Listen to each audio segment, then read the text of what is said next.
Good morning all of you. आज का हमारा लेक्चर है और क्लोजिंग पार्ट है, क्योंकि आज हम बात करने वाले हैं भारतीय परंपरा विश्वास में समाज के और समाज के धर्म के बीच में, है ना, कि किसी भी समाज के लिए धर्म सबसे आवश्यक चीज़ होती है।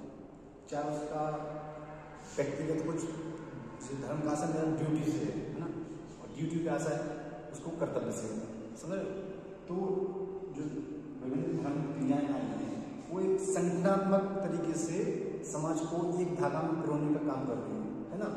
तो जो प्राचीन भारतीय हमारे समाज में कुछ धर्म का आगमन होता है, ठीक है, जैसे कि जैन धर्म, बौद्ध धर्म, वैष्णव संप्रदाय,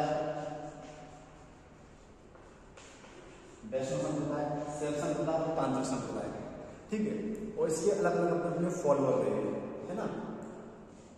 उस समय में सामाजिक स्थिति क्या चल रही थी, समाज की जो परंपराएं हैं वह समाज से निर्मित है, समाज किस प्रकार से संचालित हो रहा था।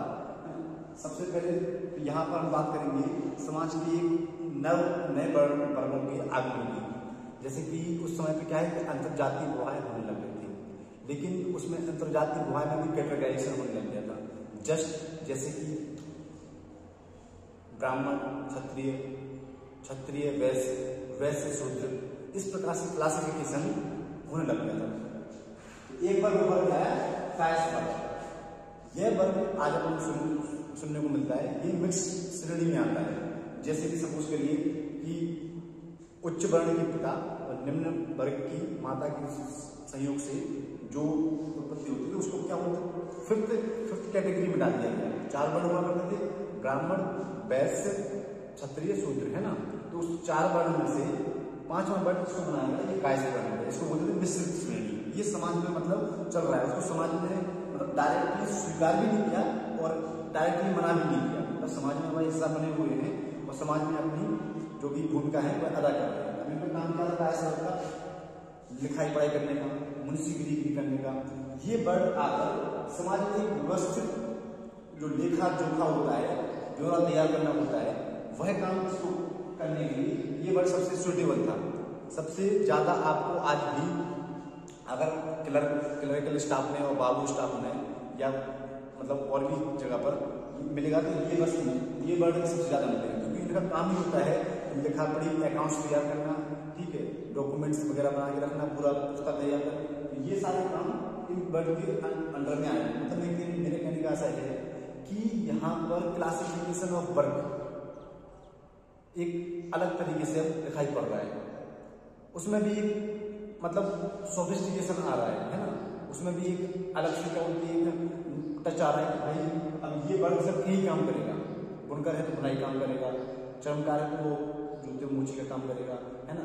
इस तरीके से कैटेगराइजेशन ऑफ वर्ग यहाँ पर देखने को मिल रहा है इस समाज में, ठीक है। और ये उनका विश्वास है कि भाई ये होना चाहिए, ठीक है। तो मैं इसी आशय के साथ आपको बता दूं, सामान्य स्थिति थी वह थोड़ी सी जटिल होती जा रही थी। जटिल होने के साथ साथ जो नए वर्गों का आगमन है उनको भी सामाजिक वैधता दी जाने लगी। सामाजिक वैधता देने का उनका एक ही कारण रहा था कि समाज का हिस्सा है, भाई उच्च वर्ण का पिता है, मना भी नहीं कर सकते, है ना। तो इसलिए ये वर्ड इंपॉर्टेंट भूमिका अदा करने लगा 7वीं शताब्दी के आसपास, ठीक है। अगर हम बात करें धर्म के संदर्भ में तो यहाँ पर समाज में कुरीतियां जो थी, अंधविश्वास जो थे, उसका तिरस्कार करने के लिए और उससे छुटकारा पाने के लिए कुछ नए वर्गों का आगमन होता है। जैसे कि हमारे सनातन धर्म में उस समय पर काफी कर्म कानून लगे, जाति प्रथा, अछूत, दास प्रथा काफी बढ़ चढ़ के आने लगी। तो इसलिए क्या हुआ कि जो ये धर्म थे, ये धर्म इन्हीं का काउंटर अटैक थे। काउंटर अटैक से आशय मेरा ये है, इसलिए प्रतिक्रिया स्वरूप इन धर्मों का समाज में आगमन होता है।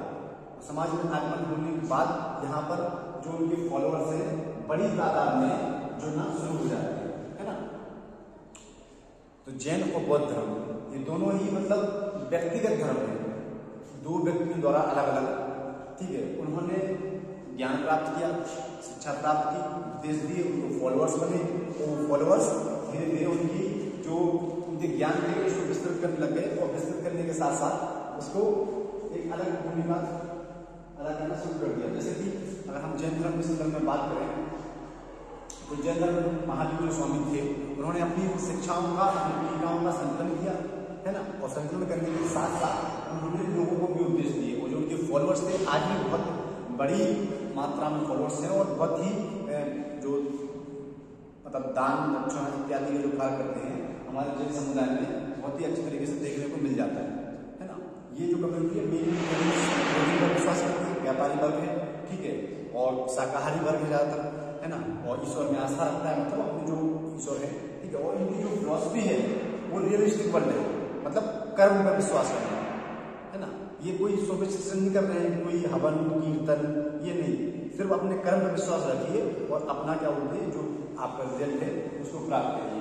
ये इनका बेसिक सिद्धांत रहा है ना, इस चीज को ध्यान में रखिए।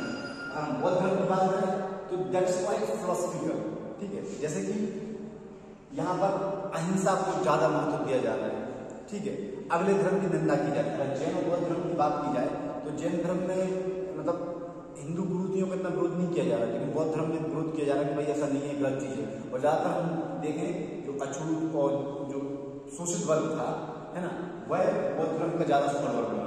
अगर हम थोड़ा सा अभी करंट में आए, बाबा साहब भीमराव अम्बेडकर ने भी बौद्ध धर्म को स्वीकार कर लिया था लास्ट समय पर, है ना, मायावती ने भी बौद्ध धर्म स्वीकार किया, ठीक है। कई सारे जो हमारे दलित नेता हैं, दलित लोग हैं, उन्होंने बौद्ध धर्म को स्वीकार किया क्योंकि बौद्ध धर्म को एक्सेप्ट करता है ना। तो ये सारी चीजें हो गई। इसके साथ साथ सनातन धर्म में भी दो धाराएं उभर के आती हैं, वैष्णव संप्रदाय और शैव संप्रदाय। जो भगवान विष्णु के फॉलोअर थे, ठीक है, वो विष्णु संप्रदाय हो गए, और जो भगवान शिव को मान रहे हैं, उनके जो भक्त हैं वो शैव संप्रदाय हो गए। ये दोनों क्या बोलते हैं कैटेगराइजेशन साथ साथ पैरेलल चलता रहता है, ठीक है। तो ये आपको थोड़ा सा ध्यान रखना है, ठीक है। एक चीज और इसमें वैष्णव संप्रदाय है वह थोड़ा सा शाकाहारी प्रवृत्ति का है ना, मांस मदिरा इत्यादि को एक्सेप्ट नहीं किया जा रहा है। लेकिन जो शैव संप्रदाय उसमें सब कुछ अलाउ है, मतलब आपने देखा ही होगा शैव के भक्त हैं, ठीक है, तो भोले का प्रसाद समझ के सब कुछ ग्रहण करते हैं। तो वो मतलब उनकी फिलॉसफी में, ये ऐसा नहीं है कि मैं उनका कल्चर बता रहा हूँ, ये जस्ट क्या होता है उनका फिलोसफिकल पार्ट है ना। किसी भी धर्म की अपनी फिलॉसफी होती है, उसी के आधार पर खान पान, रहन सहन, वेशभूषा सारी चीजें निर्धारित होती हैं। तो इस समय में ये भी इसी शैव संप्रदाय से निकल का एक तांत्रिक संप्रदाय जो आपने देखा होगा, अघोरी इत्यादि, ये सारी जो चीजें हैं एक समय काल में, है ना, अपने लोग भक्तों के साथ, अपने फॉलोअर्स के साथ आगे चल रही है, आगे बढ़ रही है, और आगे बढ़ने के साथ साथ उन्होंने अपनी एक विशेष भूमिका समाज में अदा की। और इसी से समाज में एक क्लासिफिकेशन होता है, ठीक है, समाज का वर्गीकरण होता है, और वह समाज का जो वर्गीकरण है वह समाज में एक विशेष क्या बोलते हैं विभाजन भी लेके आता है, विशेष क्या बोलते हैं सामरिक संस्कृति भी लेके आता है। अब भारत देखा, हम देश देखें तो बहुत डाइवर्स कंट्री है, हमें हर धर्म, जाति, संप्रदाय, सब प्रकार के लोग मिलते हैं, है ना। लेकिन हमारी आइडेंटिटी क्या है, आइडेंटिटी है हमारी वी आर इंडियंस, ठीक है। सबसे पहले हमारा ये जो राष्ट्रवाद की भावना है ये हमें यूरोपियन पॉइंट ऑफ से मिलती है। जो यूरोपियन राष्ट्रवाद है उसी राष्ट्रवाद की तर्ज पर, है ना, किसी राष्ट्र को संपन्न करना हो तो राष्ट्रवादी भूमिका के साथ ही कार्य बढ़ता है। लेकिन जब यहाँ पर हम प्राचीन परंपरा विश्वास की बात करते हैं तो दैट इज अवर बिलीफ कि हम धर्म से इंटरकनेक्टेड हैं, धर्म हमारे जीवन का एक महत्वपूर्ण हिस्सा है। मतलब प्राचीन समय से ही क्या होती है चीज हो गई थी कि धर्म के लिए लोगों ने दान पुण्य करना, धर्म के लिए लोगों का विशेष भूमिकाएं करना, भाई उनको भक्त बन जाना, ठीक है। जीवन में संन्यास आज हमारा आश्रम व्यवस्था जो है हमारी, उसमें 4 वर्ण में विभाजित किया गया है। तो लास्ट वर्ण है क्या, संन्यास है, मतलब जीवन मतलब संन्यास के साथ, त्याग के साथ त्याग करना, है ना। तो वो चीज जो है वो भारतीय समाज में ये प्राचीन परंपराओं विश्वास से हमारी चली आ रही है। हमारा विश्वास है कि हर मतलब कण कण में भगवान है, हमारा विश्वास है कि धर्म हमारी मतलब हमारी रक्षा करता है। मतलब तो ये सब चीजें मैं इसलिए बता रहा हूँ आपको कि हमारे जो विश्वास है ये कितने हमारे गहरे हैं, वो गहराई तब होती है कितने तक पीछे से आप उसको लेके चले आ रहे हैं, है ना। जो रिच कल्चर की बात करता हूँ मैं, रिच कल्चर यही होता है कि आप अपनी संस्कृति और समुदाय को कितने पीछे से साथ लेके चले आ रहे हैं और उसके साथ साथ उसको आगे बढ़ा रहे हैं, ठीक है। तो ये चीज आपको इम्पोर्टेंट है याद ध्यान रखने के लिए कि प्राचीन जो हमारी परंपराएं, विश्वास है, धर्म है, रिवाज है, ये सारे ना केवल एक समय काल में हमारे पास आते हैं, ये एक सतत रूप से चली आ रही प्रक्रिया का परिणाम है ना। जो हम समय समय धीरे धीरे उसको कल्चर को इवॉल्व किया, उसको हमने देखा, अपनी सोसाइटी में एक्सेप्ट किया, उसको माना, उसको पहचाना, उसको महत्वता दी। इसी आधार पर रिवाजों के आधार पर समाज को एक धागा में तोड़ने का काम करते। कहते नहीं कि भाई ये काम नहीं तो समाज क्या करेगा, ये काम नहीं तो समाज में बेइज्जती होगी। तो ये कहने का आशय यही है कि समाज एक सोशल वेलिबिलिटी की बात चल रही है, सामाजिक वैधानिकता की बात चल रही है ना। तो यह वैधानिकता आपकी प्राचीन समय से ही शुरू हो जाती है। आज हम कोई भी काम करते हैं तो सरस्वती माँ सरस्वती को मतलब चरण स्पर्श करके दीप प्रज्वलित करके करते हैं, जबकि लिखा तो है नहीं, संविधान में लिखा है, लेकिन ये हमारी संस्कृति हमारे विश्वास का एक हिस्सा है। ये हमारा कोई स्वभाव कारण होता है। जैसे कि हम घर पे कोई शुभ काम करते हैं तो भगवान गणेश जी को पूछते हैं, ये क्या लिखा तो है, लेकिन फिर भी हमारे विश्वास है। विश्वास क्या होता है, पीढ़ी दर पीढ़ी बना चला आता है। ठीक है, तो ये सारी चीजें हैं जो हमें विश्वास के आधार पर संचालित होती है ना। ये आपकी यूनिट थी। मुझे आपको ये समझाना था कि विश्वास और परंपराएं और रिवाज कैसे प्राचीन भारत में बने थे और किस तरीके से काम कर रहे थे। ठीक है, ये आपकी यूनिट आज मैं आपको समझ करता हूँ। कुछ थोड़ा सा मैं समझ बात करूँगा, उसके बाद में आपका महमूद गजनवी और मोहम्मद गोरी के आक्रमण के ऊपर भारत में बात करूँगी।